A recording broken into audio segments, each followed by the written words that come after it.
අද තවත් වැදගත් දෙයක් පුතේ කියන්න යන්නේ මේ නොදැන කරන වරදක් කියලා මම හිතනවා මේක. සිංහල බෞද්ධ සංස්කෘතියේ තාත්තර වඳින්න ගාතාවක් තියෙනවා. මොකක්ද ඒ ගාතාව? උද්ධිකාරෝ අලිංගිත්වා චුම්බිත්වා පිය පුත්තකං රාජමජ්ජං සුපටිත්තං පීතුපාදන් නමාමහ. දැන් ඔගේ මම කිව්වෙත් පීතු කියලා. දරුවෝ කියන්නේත් පීතු කියලා. අන්න එතන තමයි වැරද්ද තියෙන්නේ. ඒක පීතු නෙවෙයි. ඒක පිතු වෙන්න ඕනේ. පිතු කියන්නේ තාත්තට. පීතු කියන්නේ කාටද? පීතු කියනවා බේබද්දට.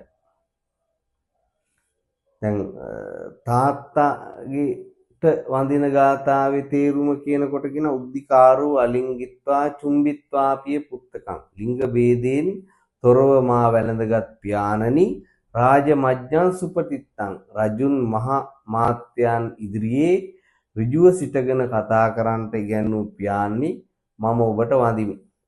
දැන් පීතු කියලා කිව්වහම බේබද්දට තමයි උදේට වඳින්නේ. එතකොට සාමාන්‍යයෙන් අර යුතුයකම් ඔක්කොම අතහැරලා බිබීන තාත්තෙකුට විතරක් නම් පීතු පාදන් නමාවහන් කියලා ඒක විතරක් කියලා වැඳර කමක් නැහැ.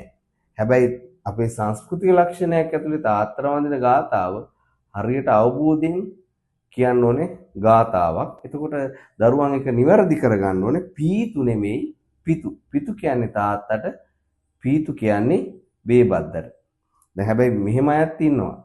බාර් එකක් ළඟට ගිහිල්ලා බාර් එකේ මුල්ලට ගිහිල්ලා කාලක් හරි මොකක් හරි ටින්නයක් හරි අරගෙන බීලා ගෙදරට ගිහිල්ලා ගෙදර ඉන්න දරුවන්ටයි බිරිඳටයි ඔක්කොටම කරදර කරන අයට නම් කිසි ප්‍රශ්නයක් නැහැ. පීතු පාදන්න මාමහන් කියලා වඳින්න ඒක වටිනවා.